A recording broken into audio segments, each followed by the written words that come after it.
Thank you so much. I'm really, really excited to be here with you today in such an exciting week. I've been in corporate social responsibility for 13 years now, and I've never seen so much interest in the issues and talking about solutions. So I'm really excited. And today I want to talk to you about how we've done this at Patagonia and how in everything that we do, we weave our mission statement. So I'll tell you a little bit about our journey. So this is who we are. Our mission statement is build the best product, cause no unnecessary harm, and then use business to inspire and implement solutions to the environmental crisis. Oh, that sounds so beautiful. And when I started at Patagonia, I'm like, how do you guys do it? So this is sort of the journey through the eyes of our mission statement. But I'll start with a little bit of history and where we started. This is Yvonne Chenard, the founder of our company.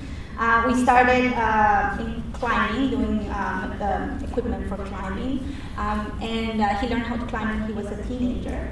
And he wasn't really happy with the equipment that was out there. And so he started making things better. And so in this photo, he's sort of tinkering with making better pitons, which are the equipment that you use to rock climb. And I don't know if there's rock climbers here. But yeah, so he started improving that. And in the process, he found a better way to make them and more durable, more safe for the climbers to have a better experience. And so that was sort of the beginning, and through the years, he sort of reinvented all of the climbing equipment that was available, made it safer, made it more durable, more enjoyable for all of his friends in the climbing world. And that philosophy of making things better sort of kept through the years. But then, in 1972, he faced the moral dilemma, the first moral dilemma sort of our history. And that he realized that by using that more durable product in the rocks that he loved so much, he was causing damage. He was damaging the environment that he loved. And so he said, you know what, I think we need to do better than this. And he started again reinventing a new tool to make sure that climbers, when they climb, do not damage the rocks. And he started using new material, and he invented new pitons that you can put on the rocks and take them out without damaging the environment. And that translated into everything he did after. So clothing was going to be our irresponsible part of our business, but he couldn't help himself. And he invented better ways to make clothes, more durable, more environmentally friendly. And it's been a long journey, but it's been 41 years, 42 years now that we're in business. And now we're a global company, 2,000 employees worldwide, and living this mission that he started, making a durable product, causing no unnecessary harm, and inspiring others to do the responsible thing along the way. So let's talk about build the best product. Why is that so important? And why is that at the heart of sustainability? The goal with making the best product is to ensure that you can wear it for a lifetime. I don't know if you've seen some of our ads, but we talk a lot about not buying things that you don't need. We put out an ad in the New York Times a couple of years ago. It said, don't buy this jacket. And it said, it sort of educated consumers about how much water you use to make a product and how much energy you use. So the more we continue to buy, the more we pollute the environment. So that's our goal, making the product very, very durable to ensure that you don't have to buy more during the process. And how does that start? It actually starts at the design level. There are things that our designers have to go through to make sure that the product is up to our standards, quality standards. And so these are just some of the questions that they ask themselves. Is it practical? Everything in our garments has a purpose. You will not see a button or a zipper or something that has no use. Everything is needed and everything is practical. And then is it durable? What materials are we using? Can we use recycled material? Can we use organic cotton? And so selecting the material that is the less impactful for the environment is very, very important in the design process. And the last one that I think is one of the most important ones is, can this product be repaired? And so during the design process, the designers make sure that this product is repairable, and so that, you know, we can go back to the times when our moms used to mend our shirts, and if our shoes were broken, we took it to the cobbler, and we could keep using it for longer. And so that's what we try to make sure that we incorporate in the design of our products. So the higher the quality, the less the chances that our products will end up in the landfill. And so we make products for climbing and for surfing and for skiing, fly fishing, and then we also make products for everyday life. Let's talk about the cause no unnecessary harm, and this part of the mission statement goes through so many different initiatives that we have in the company. And so I'm gonna have you look at this through the traceability arm of the initiatives, and how we use traceability to implement social and environmental responsibility programs for our supply chain. One of the second biggest dilemmas that we faced as a company was in 1988, when our store in Boston, the workers in our stores got sick. And we're trying to figure out why. And it turns out that it was because of the chemical fumes from the cotton clothes that were in the storage room. And so Yvonne Chenard said, okay, we have to investigate what's going into this cotton, what chemicals are they using? And so he realized the devastation of harvesting and planting conventional cotton, the chemicals used, and how the fields were devastated by this. And that's when he decided that we as a company could no longer do business unless we could turn around and use only organic cotton for our products.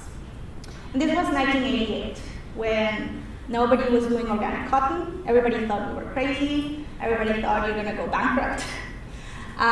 So it took us a few years. But in 1996, we switched fully to 100% organic cotton. So every product that contains cotton in our line, it's 100% organic.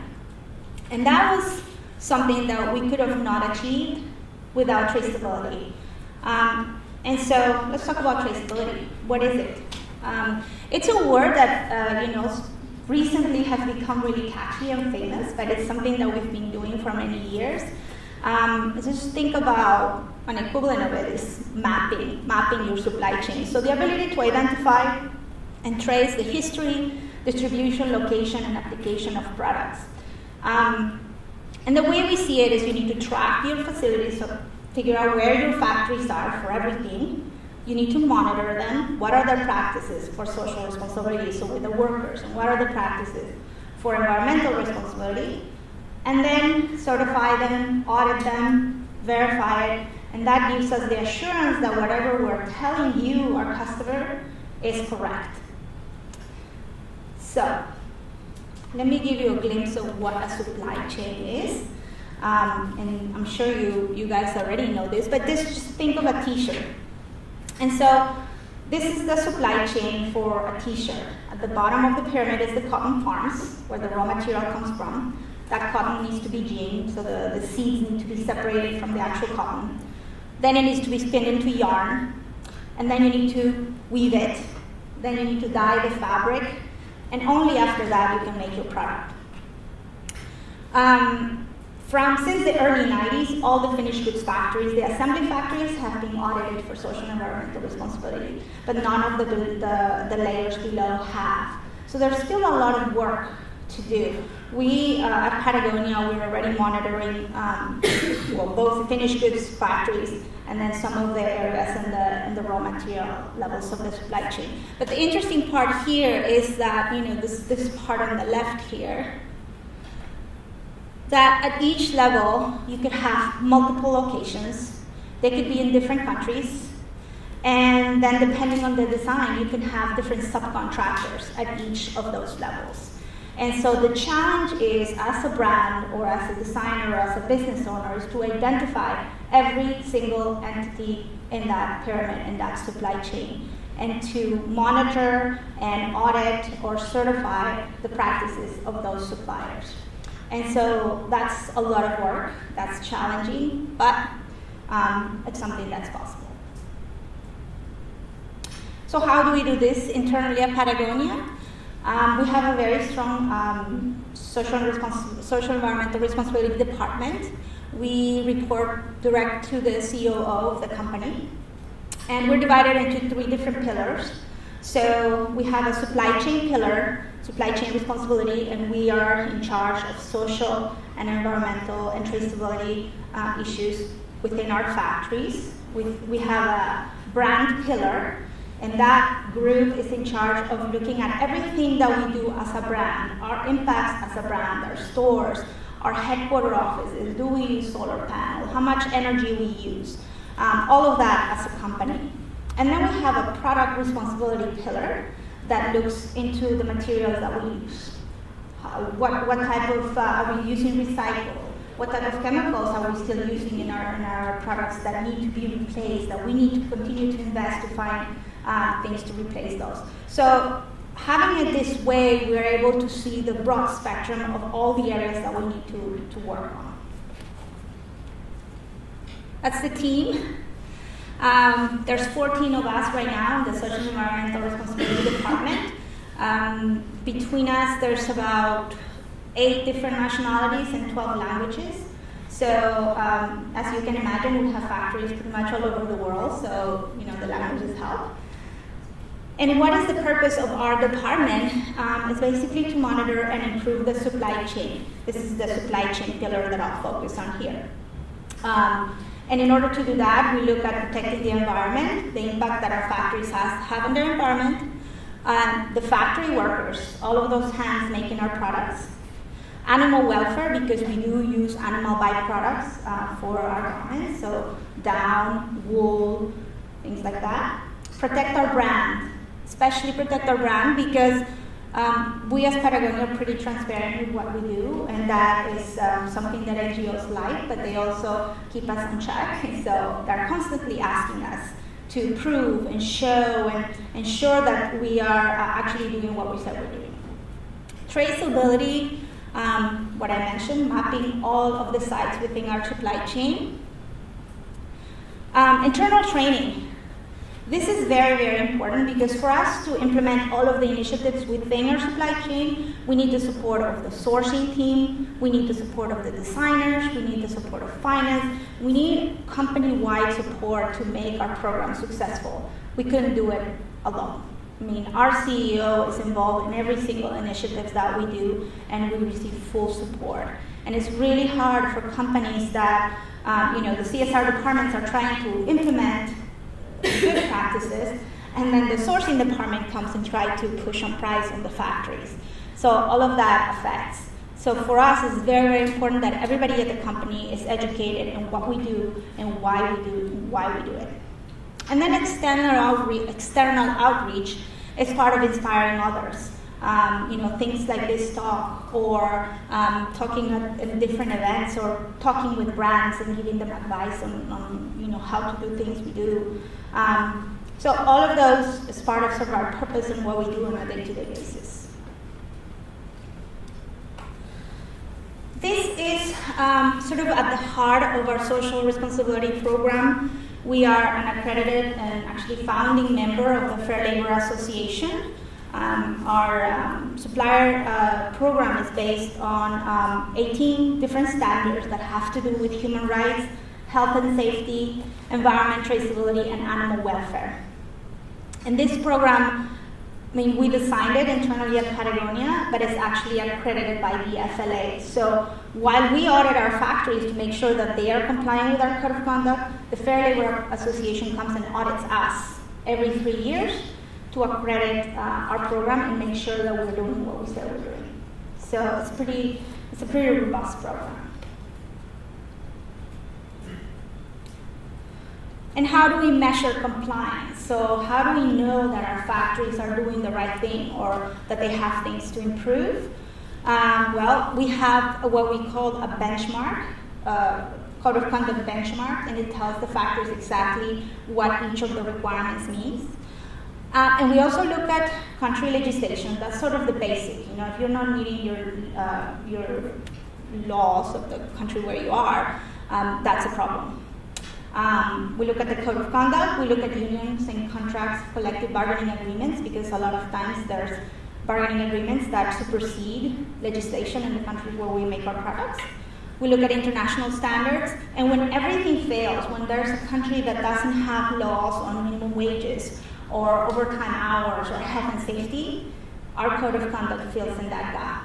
And in any case, it's always the highest standard that applies at our factory. So if the law says that the workers can work 100 hours a week, our standard does not allow that.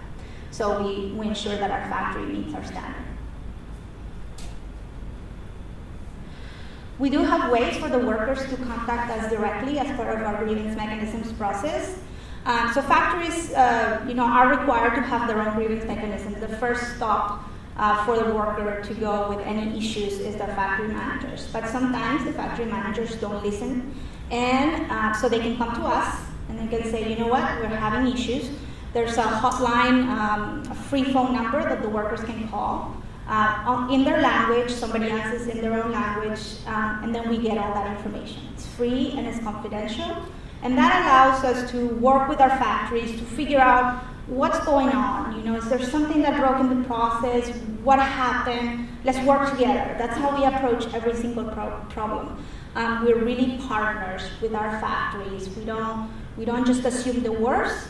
Maybe something happened and there's a way we can help us around. Or maybe we caused it, So sometimes we ask, okay, it's too much overtime hours, the workers are complaining, was it our fault? And so that's sort of the way we deal on remediation of these issues. And how do we select our suppliers? And this is very, very key for us to partnering with like-minded factories that actually share the importance of preserving the environment and of treating workers the right way. And we call this the fourfold process. So any time that a sourcing manager or that the company needs a new factory, it goes through a review process.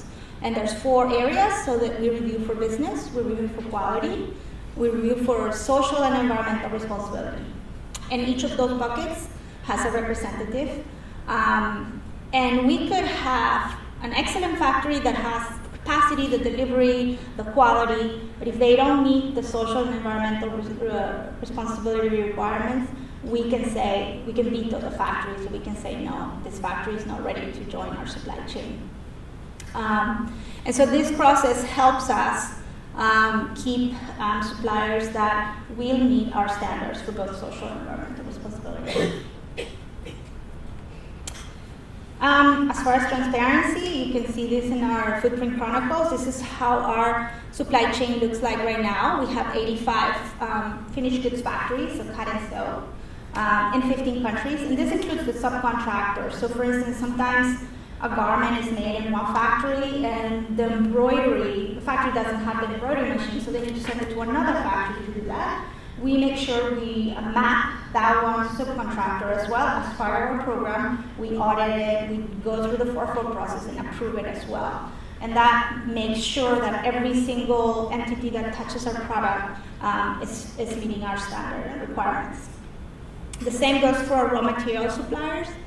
We have 150 plus, we say, because below each of those 150s, if you remember the pyramid, there may be several other layers, and we continue to map them, and those are in 25 countries. And then our farms is sort of the next layer that we want to get into. We're not currently auditing all of our farms. We're mapping them by product, but we hope that in the next few years we will get to them. All right, so I'll give you a couple of examples of how traceability has helped us implement some of our latest initiatives. So this was our Traceable Down journey, and if you're familiar, we recently turned our full supply chain to 100% traceable down, non-phosphatic, non-lifeblood, and it all started here. when an NGO, a European NGO, did an attack on our brand and saying that we used force feeding and life blocking in our garments. And we had 36,000 emails in 1 month from customers saying, is this true? What are you doing about this? And so us being Patagonia, we're like, okay, what happened here? This is not supposed to be happening. We need to investigate. So we talked to our supplier, and the supplier said, no, there's no way this is happening. We had all the affidavits from the supplier saying that they are following the animal welfare situation. But a team of our company went down to the farms, visited every single level, stopped at the slaughterhouse, and in one question they say, well, are you guys slaughtering for foie gras production? And they said, yes, we are. Here delivers, And so geese sometimes are raised for meat, but sometimes they're raised for foie gras production. And when they're raised for foie gras, it's this engorged liver that is pretty popular in certain cultures. They force feed the birds. And so we didn't want that in our supply chain. And so by doing the due diligence ourselves, we realized that there were issues that our supplier was not addressing. And so, we came clean. We wrote on our website, told our customers apologize, and said, we're going to work to improve this. And just in fall 2014, we switched our whole supply chain, mapped everything down to the parent geese farm. So this is sort of our mapping process for our new supplier. Yeah. And what's interesting is that at this level, this is where most of the life blocking happens. So we needed to make sure that the parents of the birds were not life blocked. So the parents live 4 years, as opposed to the birds that are raised for food. Here, they live 16 weeks. So here, 4 years, the birds could be life blocked several times. And then here's where they go, in the growing farms, they either raise them for meat or they raise them for foie gras production. So we wanted to make sure there were no risks here and no risks here, and we found a supplier that was perfect and had all the systems in place and could guarantee what we needed. No force feeding, no life blocking, but not only that, but also humane treatment of the animals, because as you know, there are legislation for humane slaughtering, making sure that the birds have water, making sure that there's enough room for the birds, making sure that they're not transported in like these horrible cages. So ensuring that through their lifetime, they're humanely treated. And so at that time, there was no standard for us to cover, so we had to create our own standard. And we created a standard that looked at animal welfare, which is what we needed. It looked at traceability, making sure that every single farm was mapped, because at each of these levels there could be hundreds of farms. And then make sure that the down is segregated, so that as it travels to our factory, and here usually factories make products for several different brands, not only for Patagonia, making sure that our down is segregated from other down that is conventional and that may be coming from force feeding and life blocking. And we did a lot of supplier education, changing hearts and minds about animal welfare, which was one of the hardest parts actually.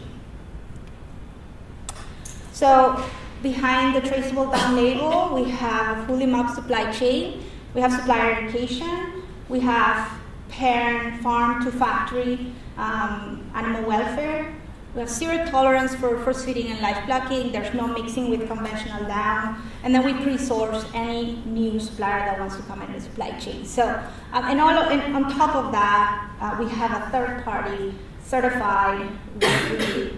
So it's an objective third-party certification. And that's the only way we feel we can tell our customers our products are 100% traceable and non-force fed, non-life block.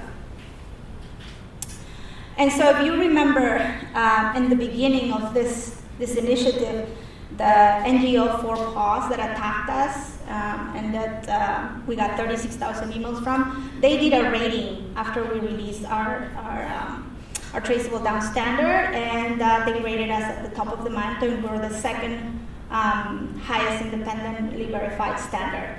And so they recognize all our efforts, and we're partners now in what we continue to do. So that was really cool. All right, fair trade. Fair trade is another initiative that we've been able to implement in the company, and it's growing really, really fast. With fair trade, we are able to pay a premium for every one of our products, and that premium goes directly to a worker's account. And it's great because the more styles that we have, the more factories that get certified to fair trade, the more money that we can get directly to the workers. So we started in fall 14 with 10 styles and just one factory. Our first factory was in India. Then spring 15, we've got now 33 styles and 3 factories. And then we're going into fall 15 with 170 styles and 6 factories certified. And this morning, that US factory was just accredited for fair trade certification. It's the first fair trade certified US factory in the US. So we're really, really excited.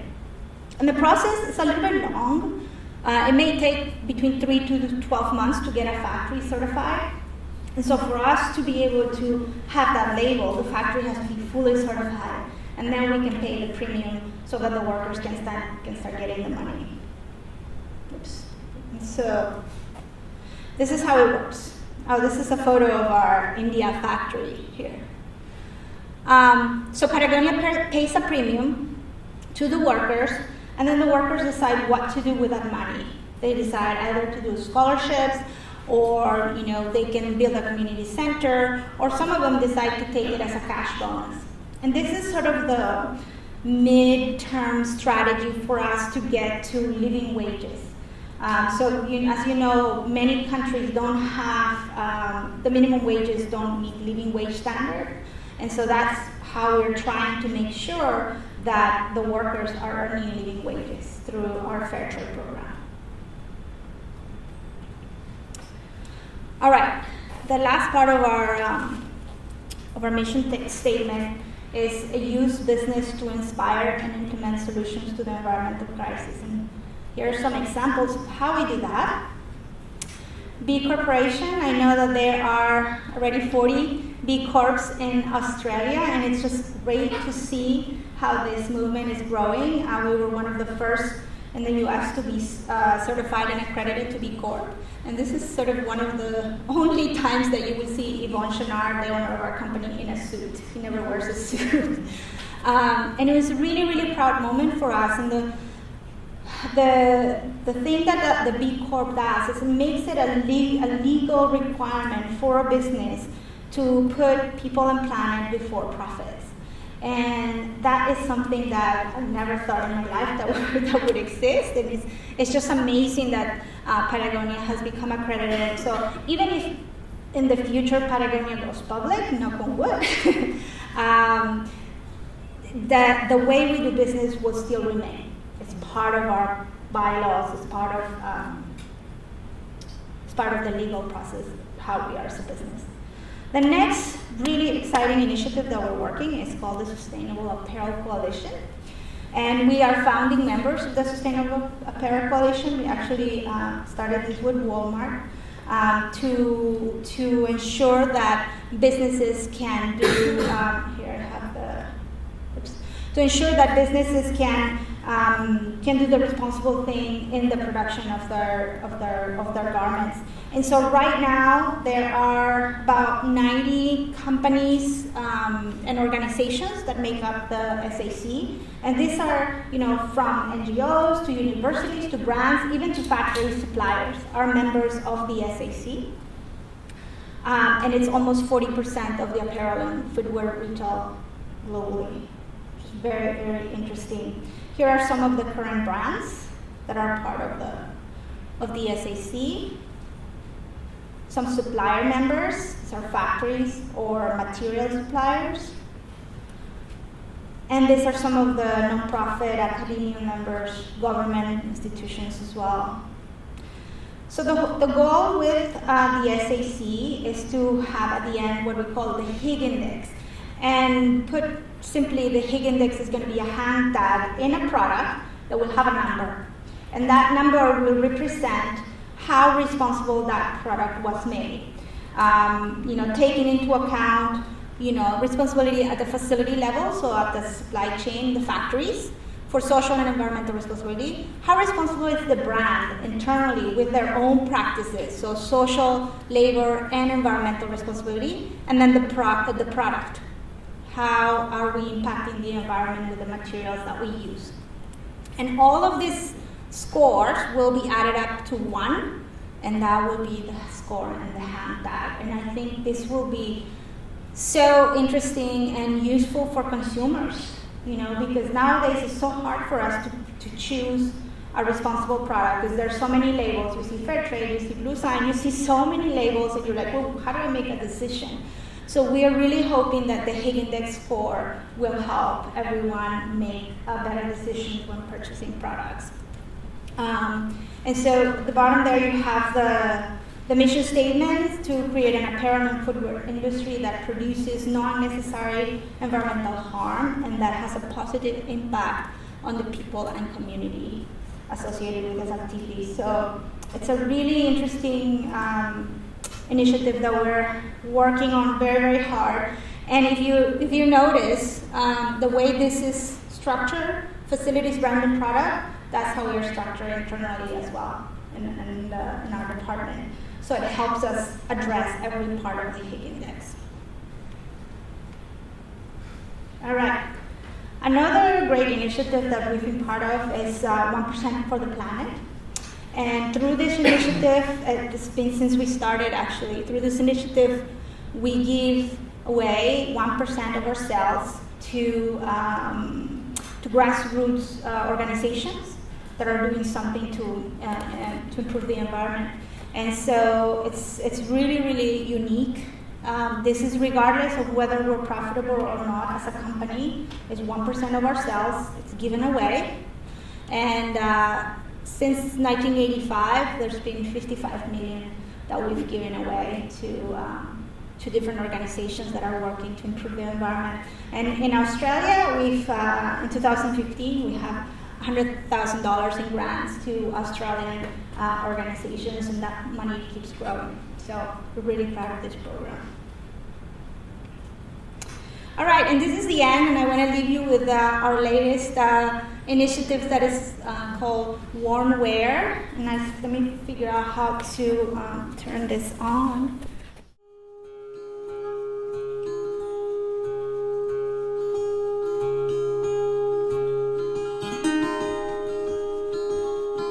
It just seems silly that everyone wants to buy new all the time and throw away everything that they have. My mom used to sew everything. She made my clothes, she made curtains, blankets for us, and it was just a normal part of our household. Sometimes the repair techs will spend hours and hours on our garment. It's the customer's favorite jacket. They've taken it around the world with them. I didn't want just a job to have a job. I wanted to do something to make a difference, and I think everyone that works here feels that way. We love getting letters. It's a nice connection with the people that are sending in their repairs. It makes us really feel good about what we're doing. Dear Delia, I'm sending this card to thank you so very much for the incredible repair you did for my vest. I use it every day, and it has been with me through thick and thin. My mom raised my brother and I to explore the world with unwavering curiosity. The Deep South, the Ozark Mountains, the Great Plains. Paris to Pretoria, and used the same gear in the Karakoram in 1992. It's seen many days of work in the clinic, delivering babies, and it's always with me, whether it's hunting season or skiing eastern ice. The mud and bloodstains grew, but the shirt never withered.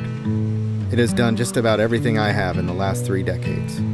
I was heartbroken when I realized that I'd inadvertently set fire to it with a grinder.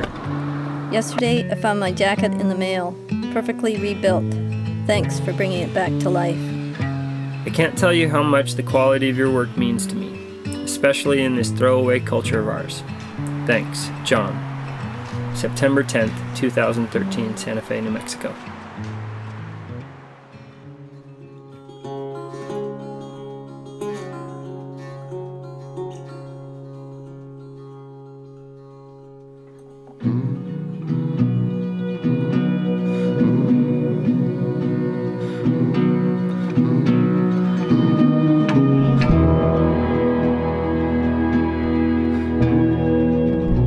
They were like my only board shorts for 6 or 7 years. My brother got them for me as a gift. Goodwill in Nantucket or something like that, back on the East Coast. I mean, they were go-to for everything, surfing, just going to the beach, kayaking. A lot of memories associated with them, and hold on to them.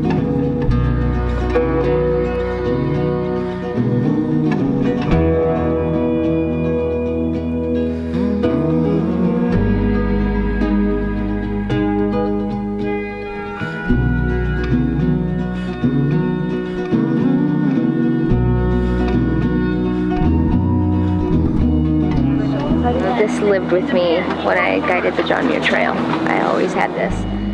And it has been a bell cap, triple direct. It was an all-girls team. It was my best friend and myself. And we spent 5 days on it, and it never came off of me. About 4 years ago, I gave up being a guide and I became a farmer. And so this is the last relic piece of my guiding days, and it's my favorite.